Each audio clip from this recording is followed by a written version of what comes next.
Eating the right kind of food is not enough, it should be also cooked properly. खाना अच्छे से पका हुआ होना चाहिए ताकि उसके न्यूट्रिएंट्स हमें इजीली अवेलेबल हो।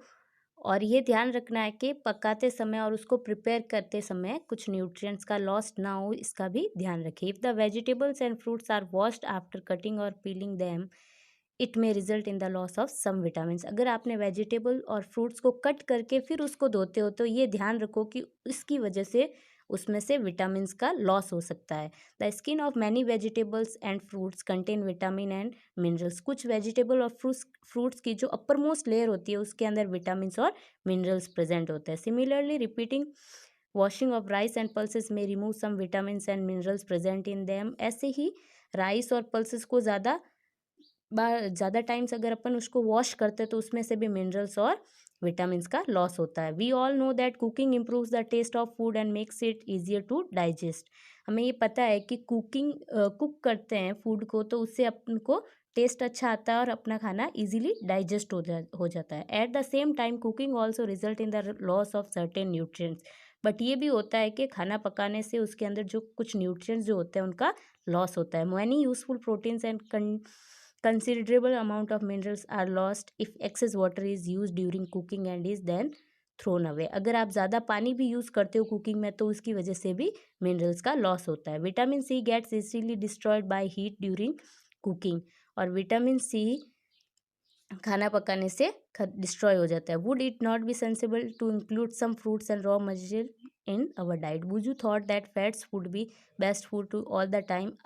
कटोरी of fat will give much more energy.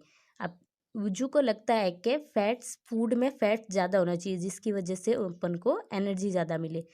So he ate nothing but food rich in fats. इसलिए वो वही खाना खाता है जो फैट में रिच हो, मतलब जिसमें ज़्यादा फैट हो। Do you think he was right? क्या आपको लगता है ये सही? No, of course not. It can be very harmful to us to eat too much of fat rich food.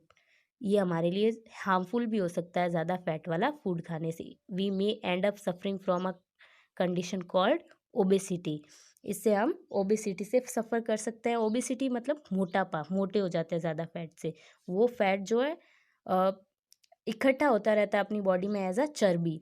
Deficiency disease. अब किस चीज़ की डेफिशिएंसी से कौन सा डिजीज़ होता है? देखो, a person may be getting enough food to eats but sometime the food may not contain a particular nutrient. कुछ टाइम ऐसा होता है कि जब अपन खाना खाते हैं तो उसमें प्रॉपर न्यूट्रिएंट्स अपन को नहीं मिल पाते। If this continues over a long period of time the person में सफ़र फ्रॉम इट्स डेफिशिएंसी। अगर ये लगातार ये चलता रहता है तो इंसान में कुछ मिनरल्स, न्यूट्रिएंट्स, विटामिन्स की कमी आ जाती है। डेफिशिएंसी ऑफ वन और मोर न्यूट्रिएंट्स कैन कॉज डिजीज। अगर एक से ज़्यादा न्यूट्रिएंट्स की डेफिशिएंसी हो जाती है तो डिजीज हो जाती है और disorders in our body. Disease that occur due to lack of nutrients over a long period are called deficiency disease.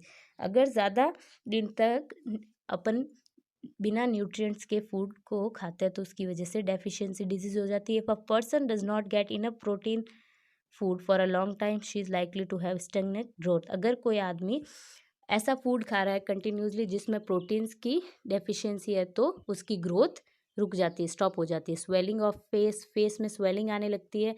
Discolouration of hairs का कलर भी रिमूव होने लगता है। स्किन डिजीज हो जाती है। डायरिया है। If the diet is deficient in both carbohydrate and protein for a long period of time the growth में स्टॉप कम्प्लीटली।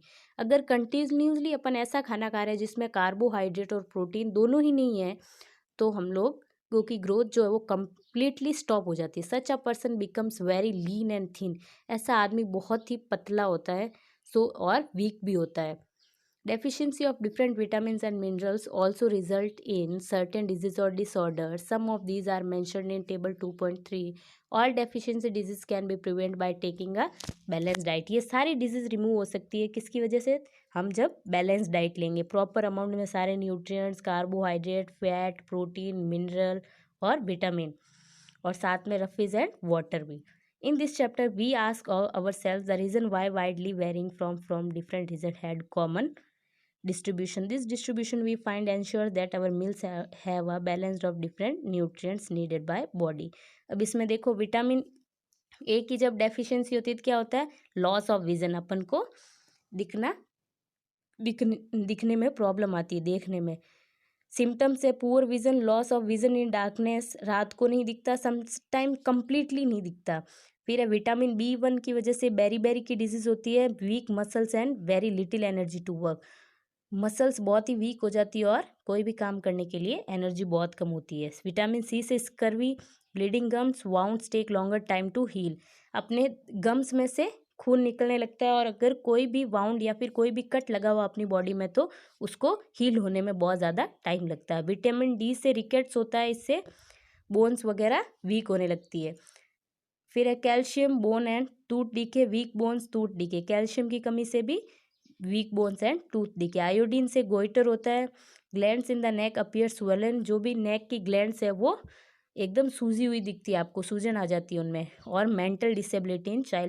नेक्स्ट आयरन से एनीमिया होता है, जिससे अपनी बॉडी में वीकनेस आ जाती है। अच्छा, यहाँ पे ये चैप्टर कंप्लीट हो जाता है आपका। ओके।